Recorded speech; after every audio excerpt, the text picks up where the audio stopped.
Hello friends, समाज कल्याण विभाग के छात्रवृत्ति पोर्टल पर आपका स्वागत है। मैं यहाँ छात्रवृत्ति फॉर्म भरने में आपकी सहायता के लिए उपस्थित हूँ। छात्रवृत्ति फॉर्म को सही तरीके से भरने के लिए कृपया इस प्रक्रिया का पालन करें। यह है छात्रवृत्ति योजना के सक्षम पोर्टल का होम पेज। यहाँ स्क्रीन के दाईं ओर दिए गए स्टूडेंट बटन को दबाते ही दो विकल्प रजिस्ट्रेशन और लॉगिन दिखेंगे। यहाँ पहले विकल्प रजिस्ट्रेशन को चुनें। रजिस्ट्रेशन केवल फ्रेश फॉर्म भरने वाले छात्रों के लिए ही है।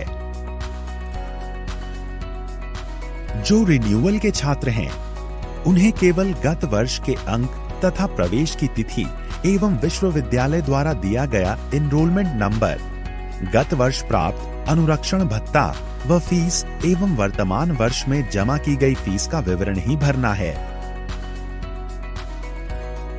फ्रेश फॉर्म भरने वाले छात्रों के लिए रजिस्ट्रेशन का विकल्प चुनते ही एक नया पेज खुलेगा, जिसमें मांगी गई सभी सूचनाएं सही भरें। यहाँ इस बात का भी ध्यान रखें कि आपके हाई स्कूल प्रमाण पत्र में दी गई सूचनाओं के साथ ही आपके आधार कार्ड से भी आपका नाम और आपकी जन्म तिथि का मिलान आवेदन पूर्ण करने के लिए आवश्यक है। आपके आधार कार्ड से नाम और जन्म तिथि के सत्यापन के बाद इसी आधार नंबर से लिंक मोबाइल नंबर पर आए OTP से भी इसे सत्यापित होना जरूरी है। यदि आपके आधार कार्ड में दी गई सूचना में कोई अंतर हो तो इसे संशोधित कराकर ही आवेदन करें। सभी मांगी गई सूचनाएं फॉर्म में भरने के बाद जो पासवर्ड आप बनाएंगे उसे जरूर कहीं लिख लें। फॉर्म भरने के बाद सबमिट का बटन दबाएं। अब आपको लॉगिन करना होगा, परंतु उससे पहले कुछ जरूरी प्रपत्र या डॉक्यूमेंट अपने पास निकाल कर अवश्य रख लें, जो आपको इस फॉर्म भरने की पूरी प्रक्रिया में काम आएंगे। यह डॉक्यूमेंट्स हैं शैक्षिक योग्यता का अंक पत्र या प्रमाण पत्र, जाति प्रमाण पत्र, आय प्रमाण पत्र, बैंक पासबुक, शिक्षण संस्थान में जमा की गई शुल्क की रसीद, पाठ्यक्रम की अनिवार्य वार्षिक नॉन रिफंडेबल शुल्क धनराशि, वर्तमान विश्वविद्यालय या बोर्ड का अपना पंजीयन क्रमांक, आधार नंबर और हां, एक स्कैन की हुई पासपोर्ट आकार की फोटो भी, जो 20 KB से ज्यादा की ना हो। अब लॉगिन करने के लिए पुनः होम पेज पर जाएं और स्टूडेंट वाले बटन के अंदर जाकर दूसरे विकल्प लॉगिन को चुनें। ध्यान रहे, लॉगिन उसी रजिस्ट्रेशन नंबर और अपने बनाए पासवर्ड से करें जो आपने रजिस्ट्रेशन करते समय लिखा था। और हां, रिन्यूअल वाले आवेदनों में पासवर्ड स्वतः जनरेट होता है। लॉगिन करते ही कुछ महत्वपूर्ण निर्देश आपके सामने खुल जाएंगे। उन्हें पढ़ें और टिक लगाकर प्रोसीड करें।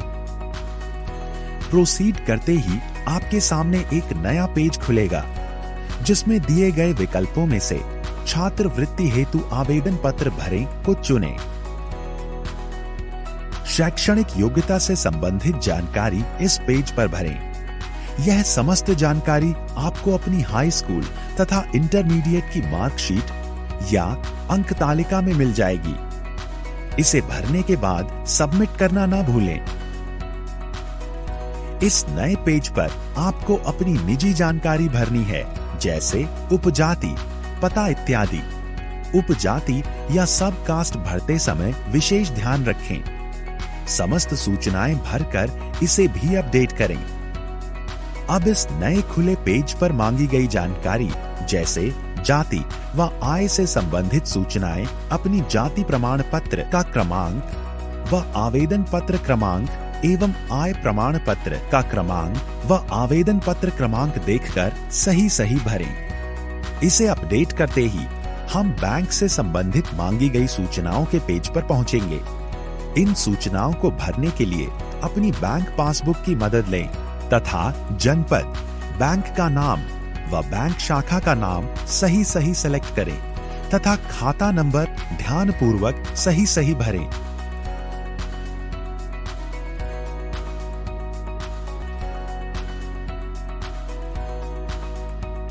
यहाँ जनपद वही चुनें जिस जनपद में आपका बैंक खाता हो और इस बात का विशेष ध्यान रखें कि किसी भी स्थिति में यह बैंक खाता बंद न हो, क्योंकि इसी खाते में आपकी छात्रवृत्ति की धनराशि हस्तांतरित होगी।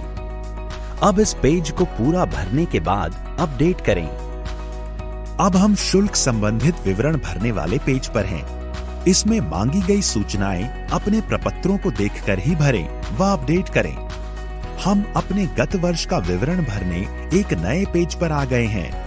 यह सूचनाएं भी अपनी मार्कशीट या अंक तालिका देखकर भरें और पुनः अपडेट करें। तो लीजिए, आपने एक चरण पूरा कर लिया है। अब फिर से होम पेज पर जाकर फोटो अपलोड के विकल्प को चुनकर अपनी 20 KB वाली फोटो अपलोड करें। आपने यह चरण भी पूरा कर लिया है। अब आपका फॉर्म भर गया है। जांच के उपरांत ही अपना आवेदन पत्र या फॉर्म सबमिट करें। यहाँ मेरा आपसे अनुरोध है कि आप सभी छात्र अपना फॉर्म स्वयं ही भरें। यदि किसी अन्य माध्यम द्वारा फॉर्म भरवा रहे हैं तो सभी प्रविष्टियां भरवाने के बाद स्वयं जांच लें और फॉर्म भर जाने के बाद प्रयुक्त हुई सूचनाएं व अपना पासवर्ड अपने पास ही सुरक्षित रखें।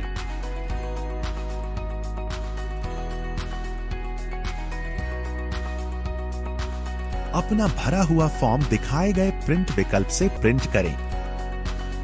कतिपय त्रुटियों के बारे में स्क्रूटिनी के उपरांत यदि कोई कमी है तो 3 दिन के अंदर इसी पोर्टल पर आकर फॉर्म संशोधन के विकल्प में जाकर संशोधित करें।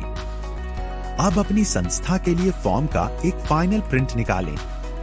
इस फॉर्म के प्रिंट आउट को सभी अभिलेखों की स्वयं सत्यापित फोटोकॉपी के साथ अपने शिक्षण संस्थान में जमा करें और वहां से इसकी रसीद लेना न भूलें। आशा करता हूं इस जानकारी से आपको फॉर्म भरने में मदद मिली होगी। इसके साथ ही मैं समाज कल्याण विभाग की ओर से आपको आपके उज्जवल भविष्य की शुभकामनाएं देते हुए आपसे विदा लेता हूं। धन्यवाद।